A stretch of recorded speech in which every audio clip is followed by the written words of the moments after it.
Sí. ¿Y por qué? Porque reúne los 8 criterios totalistas que describe Robert J. Lifton, que es quien genera el concepto de totalismo. Por ejemplo, el control del ambiente, el misticismo, la ciencia sagrada o una teoría o unas ideas irrefutables por definición, la neolengua.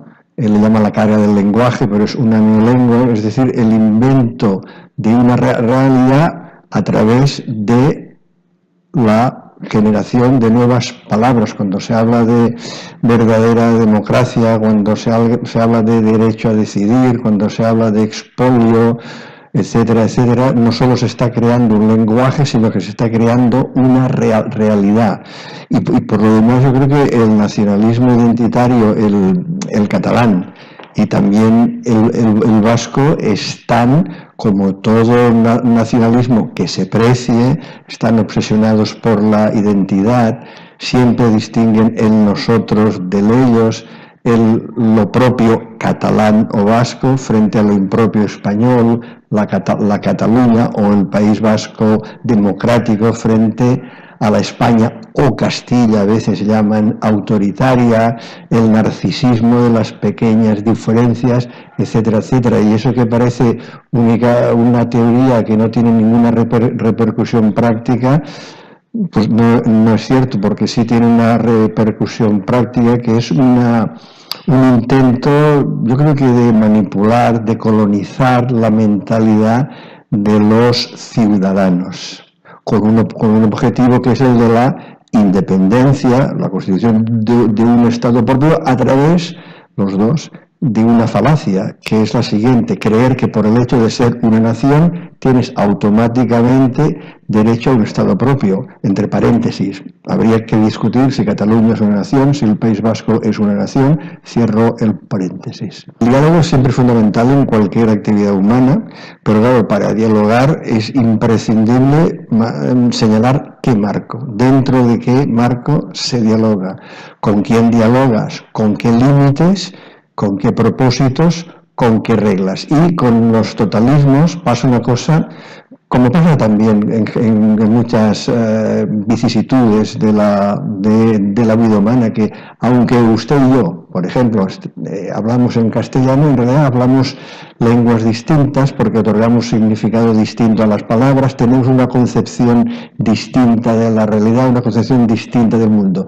Además, en el caso del totalismo en sus diversas manifestaciones, es muy difícil dialogar, es muy difícil hacer entrar en razón al totalista y al que padece los efectos del totalismo, porque claro, juegan mucho las emociones, los sentimientos, y con el mercado del alma poca cosa se puede hacer. Como decía el filósofo, hay cuestiones sobre las cuales desgraciadamente no se puede hablar, porque es difícil el entendimiento, son dos lenguajes distintos, es muy complicado, y quizá la única manera de que las víctimas del totalismo salgan de este entramado, de esta burbuja, de esta ficción, es que la vida les demuestre que la fantasía es fantasía, o como yo suelo decir, que la gente entienda que, lo siento, pero la felicidad no existe, porque los totalismos prometen la felicidad en sus diversas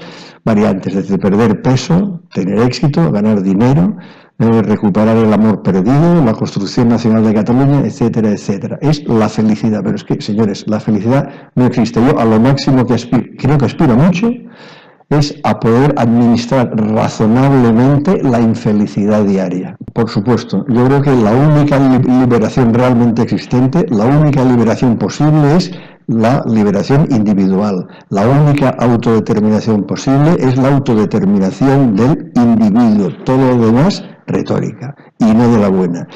Y en cierta manera yo creo que recuperar la máxima cartesiana, si Descartes decía pienso yo, luego existo.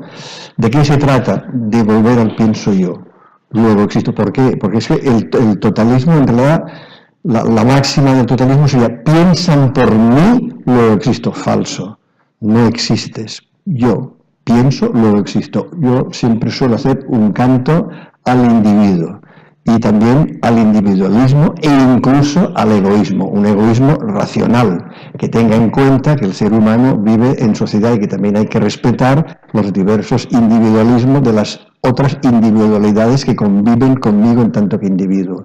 Claro, la culpa sería de aquellos que les han vendido un paraíso que no existe, de aquellos que les han vendido una utopía que no existe, y añado, una utopía que felizmente no existe, una tierra prometida que felizmente no existe, porque la utopía, las tierras prometidas, es sinónimo de una sociedad entera, compacta, y a mí me da mucho miedo. El problema es otro, se trataría de desencantar el mundo. Venimos en un mundo que cada vez se está encantando más. Desencantar el mundo, ¿cómo?